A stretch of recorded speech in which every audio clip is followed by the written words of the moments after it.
Je suis de l'atelier Tech, basé sur Boueil. On est réparateur dans tout ce qui est équipement électronique, électrique, domestique. Donc ça peut aller du téléphone, tablette, ordinateur, portable, unité centrale.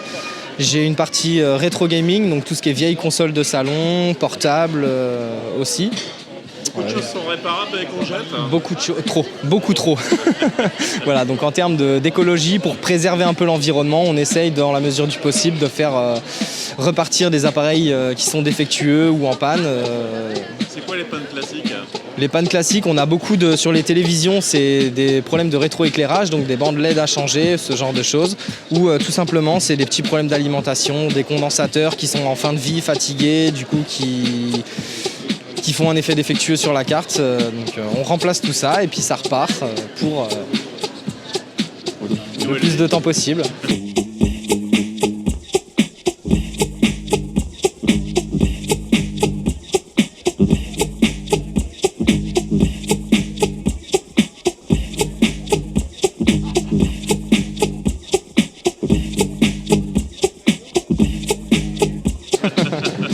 Ça évite beaucoup de déchets électroniques en soi, ça évite de racheter du neuf, donc de surproduire. Voilà, c'est notre petit côté. Comment vous avez venu l'idée de... Moi je suis depuis tout petit très friand de technologie et de tout ce qui concerne l'électronique. Et voilà, au fur et à mesure des choses, on a décidé de se lancer. Donc on est 3 à effectuer tous ces services, c'est pour ça qu'on a un panel assez large de produits. Et nous on aime ça, ça fait un bon geste pour l'environnement. C'est faux, hein.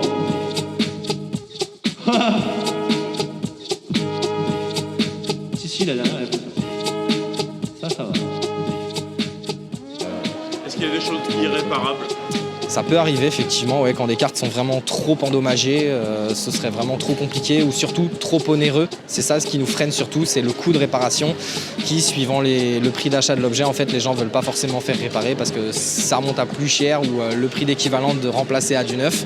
Donc c'est le point noir en soi, c'est que certaines pièces coûtent quand même assez cher ou sont très rares à trouver, donc un peu onéreuses. Et du coup la réparation financièrement vaut pas le coup. Ouais, allez. Oh bah tiens, je vais tout casser.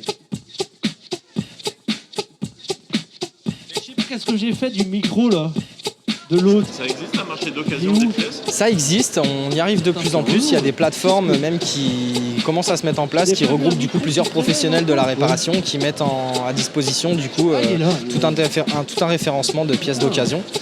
Donc nous en tant que professionnels, ça nous facilite quand même grandement les choses quand on cherche des fois la petite pièce qui nous manque, que les professionnels dans la plupart des fournisseurs n'ont pas en fait. On se débrouille, des fois il y a le petit indépendant qui est au fin fond de la France qui lui a des millions de pièces détachées. Voilà, si c'est bien référencé, ça peut nous sauver la vie.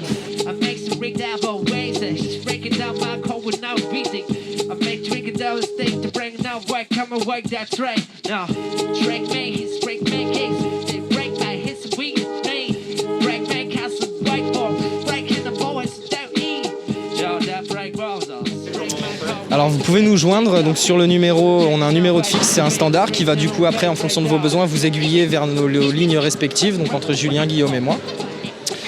Donc en suivant vos besoins, après on prend rendez-vous, vous pouvez passer en atelier, nous déposer vos objets et on fait un diagnostic dessus. Pour ce qui est plus gros ou moins mobile, on peut se déplacer également à domicile, par exemple pour le gros électroménager, ou des personnes en situation de handicap ou à mobilité réduite, on peut faire le déplacement sans souci. Voilà.